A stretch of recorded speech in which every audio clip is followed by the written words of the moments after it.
Hi guys, I'm back again with another session of spoken English.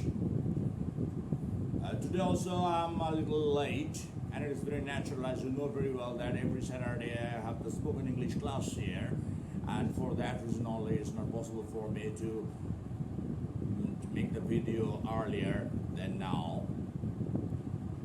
Today, without much ado and without a very prolonged introduction, we'll get directly down to our today's lesson. Our today's lesson is also on spoken English. So, today the first word that we are going to learn is Fluff. B-U-M, Fluff. F-L-U-F-F, Fluff. Fluff is a colloquial expression, colloquial phrase, which means the first growth of a beard of an adolescent who has not yet started shaving. He has started sprouting a beard, and at the time, the beard that you find on his face is called Fluff. Fluff is generally not very thickish and very sparse on the cheeks. And the sentence may be like this: the adolescent boy looks quite pretty with his fluff. His fluff makes him look handsome. So this way you may make a sentence with the expression fluff. But it is purely used in spoken English. All right, it's better for us to use the first growth of beard in written English. When you are writing English or when you are speaking on a very formal occasion, it's better for you to use the first growth of a beard. Okay, not fluff. But when you are speaking English, or you are speaking on a very informal occasion, you may use the expression fluff. Okay, let's move on to the second phrase.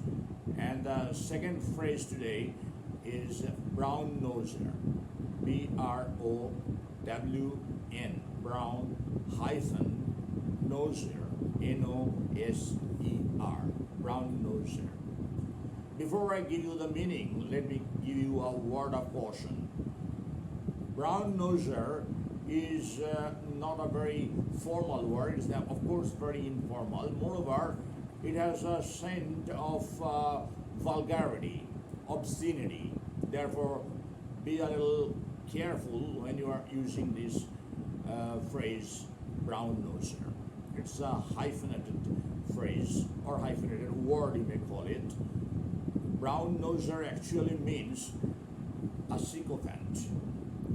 On any formal occasion or when you are writing English, it is better to use a sycophant. S-Y-C-O-P-H-A-N-T, sycophant.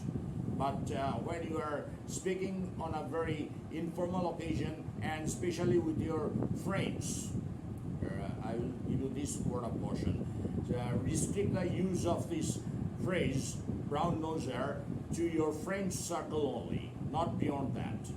And before using this phrase, watch around to see whether there is a senior or any respectable person or not. And in spoken English, there is another phrase that is apple polisher. Apple polisher has no scent of vulgarity, no scent of obscenity. It is a pure colloquial phrase which also means a sycophant. So how you should use the phrase brown noser? For example, he is a brown noser and he always flatters his boss in order to get some gain, in order to gain some advantage. So brown noser may be used as a verb also, but then there you have to use brown nose. He brown noses his boss. Now, what does brown noser exactly mean? Brown noser means a very obsequious person. a person who always exceedingly flatters someone in order to gain some advantage. This is called a brown noser. But as I have already told you, don't use this phrase brown noser anywhere and everywhere. But you can use the colloquial phrase apple polisher anywhere you like. There will be no objection at all. And on a formal occasion, it is the best to use a sycophant. Okay? So he's a sycophant of his boss. He's someone like a yes man. So in this respect, you can use this word sycophant. So today, 3 words we have learned of the same meaning. One is brown noser, another apple polisher, and the third is sycophant. And it is always safe to use the word sycophant. Apple polisher, all right, as a colloquial phrase, but not brown noser, as brown noser is a very obscene term. I'm not going to, of course, explain the origin of it. If you have any curiosity to know about the origin of brown noser, it is better for you to Google it. Okay? Otherwise, unnecessarily, this video will be prolonged. All right, let us move on to the next phrase that we are going to learn today. The next phrase is firebug. F-I-R-E. Firebug. B-U-G. Firebug. Firebug is a hyphenated word. Fire hyphen bug. Firebug, what does firebug mean? Firebug is a person who sets fire to things deliberately and intentionally. It is called a firebug. If someone sets fire to things intentionally and deliberately, you may call that person a firebug. But this is a colloquial phrase. If you have to speak on a very formal occasion, or if you have to write some formal piece, what sort of word should you use? There it is better for you to use the word arsonist. A-R-S-O-N-I-S-T. Arsonist. Arsonist is a very safe word. You can use anywhere you like. But and it is moreover used in spoken English as well as in written English. But firebug is mostly used in spoken English, in conversation, not in writing. Okay? So, any example? Say, for example, cops have finally arrested the firebug responsible for the devastating fire in the book fair. Book fair or Lit Fest. Lit Fest, you know, like the Lit Fest, F-E-S-T. Say, you perhaps, those of you who are my age must remember, of course, long ago, there was a devastating fire in the Kolkata Book Fair. And it was done by, of course, someone. And that person was, of course, a firebug. He intentionally and deliberately set the fair on fire. So he's a firebug. And in formal English, he was an arsonist. Arsonists do this, all the arsonists. They are in the habit of setting things on fire unnecessarily. Sometimes they do this for terror. Sometimes they do this because they're a little mentally disbalanced. They're psychiatric. Okay, let's move on to the next phrase today. And the next word, not phrase, next word is firewater. Firewater. It's a single word. F-I-R-E-W-A-T-E-R. Firewater. I think someone of you can at least guess what the meaning of this word firewater is. Well, to facilitate your guessing, I can give you an example sentence. And the example sentence is, the consumption of firewater is injurious to health. Yes, right, that's right. Exactly.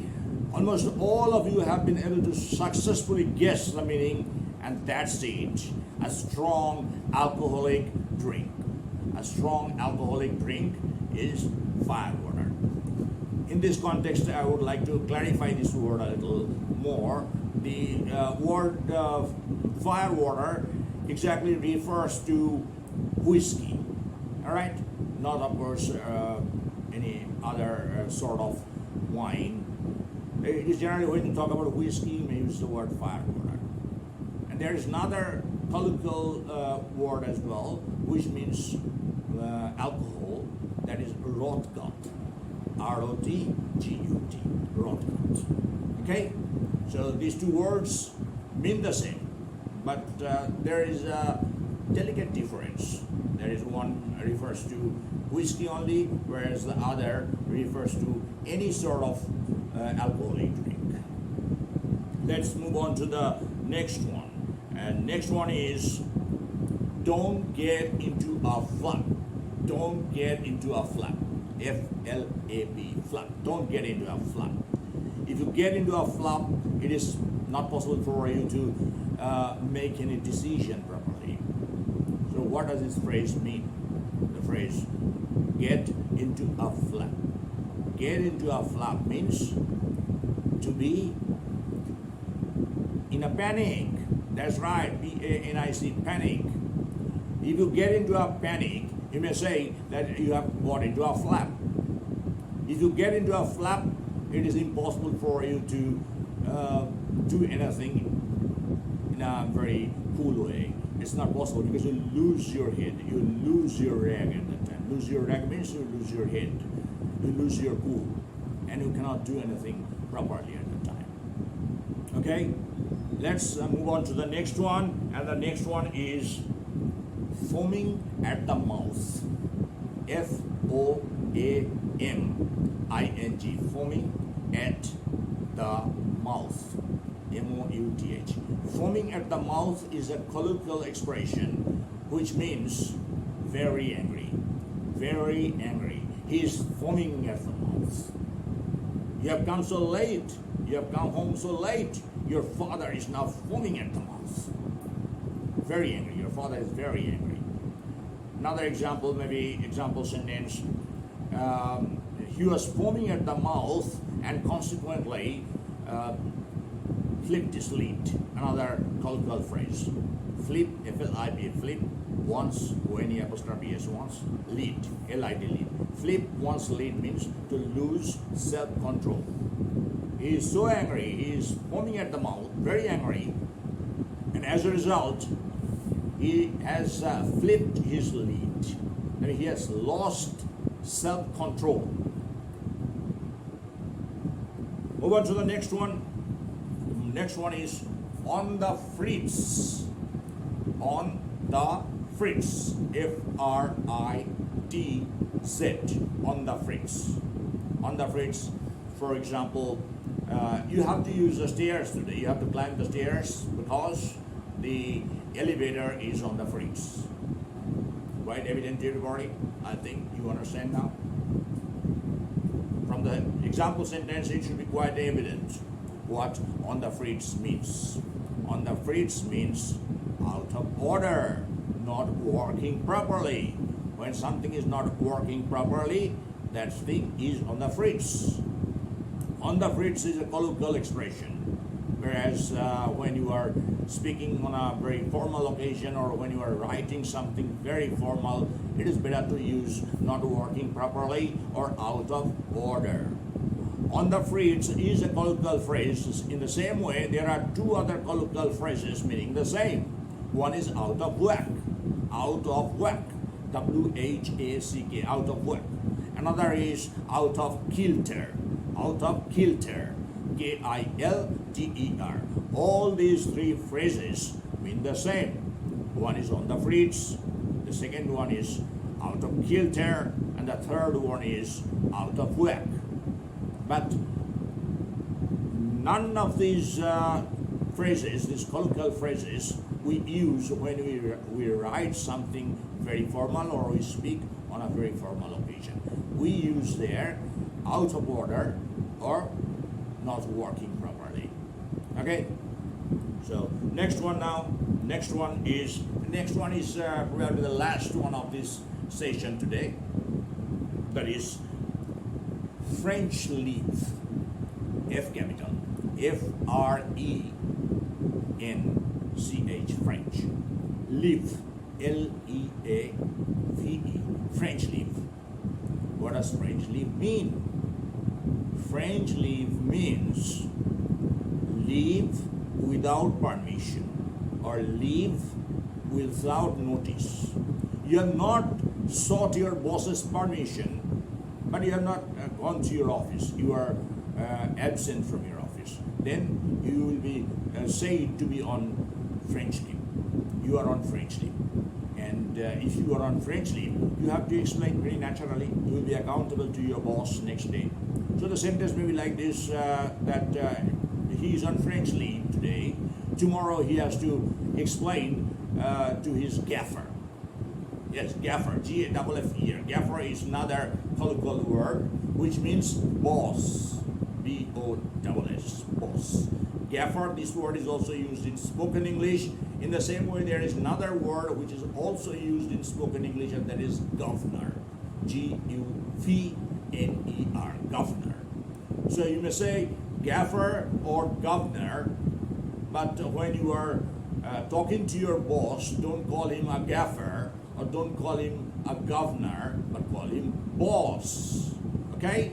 Because gaffer and governor, both these words are used just in spoken English in colloquial way, but if you use somewhere where some respect is required, I think it will be a little against your interest, okay? So do not use anywhere the word boss is better. Boss you can use everywhere, but the word gaffer and governor you should just reserve for use only when you are conversing with your friends. You are in a conversation with your friends or the likes. Okay? Alright, so it is not necessary to prolong the video unnecessarily now. It is already almost 16-17 minutes long.